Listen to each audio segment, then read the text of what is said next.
Hi friends, అందరు బాగున్నారా? నేను కూడా బాగున్నాను. అందరు బాగుండాలని కోరుకుంటున్నాను. స్వీట్ చూపిస్తున్నాను. కొబ్బరి లడ్డు ఎట్లా చేయాలో దాని విధానం చూపిస్తున్నాను. బాండిలో ఒక గిన్నెడు కొబ్బరి పొడి వేస్తున్నా, పచ్చి కొబ్బరి.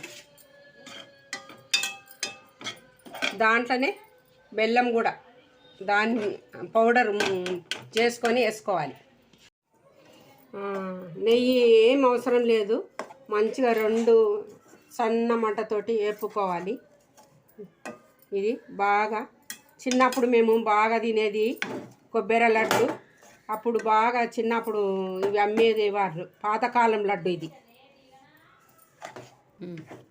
ఇట్లా ఇది చిన్న మంటతోటి మంచిగా ఇట్లా బాగా పాకంలాగా ఉడికేటట్లు చేసుకోవాలి.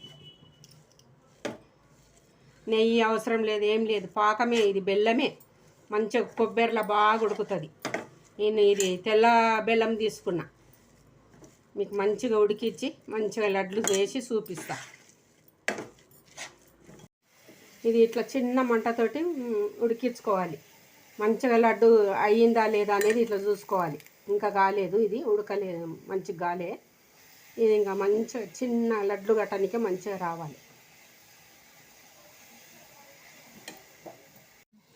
ఇది ఇట్లా ఉడికించుకున్న తర్వాత కొబ్బరి బెల్లము ఏ ఆయిల్ వేసుకోకుండా ఇట్లా ఉడికించుకొని ఇది ఉడికింది. ఇప్పుడు లడ్డు కట్టవచ్చు. దీన్ని ఇట్లా లడ్లు కట్టి చూపిస్తా.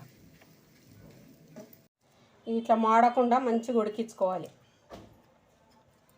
లడ్డు కట్టి చూపిస్తా మీకు.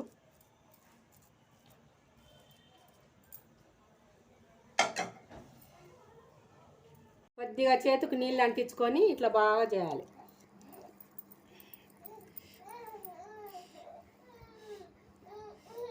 ఈ లడ్డు ఇంకన్నీ కట్టి చూపిస్తా. కొబ్బరి లడ్లు రెడీ అయిపోయినాయి. ఇవి మంచి టేస్ట్. కొబ్బరి బెల్లము చిన్నపిల్లలకు కూడా తినబెడితే మంచిది, హెల్త్ పరంగా చాలా మంచిది. ఈ లడ్లు రెడీ అయిపోయినాయి. ఒక లైక్ ఇచ్చి సబ్స్క్రైబ్ చేయండి.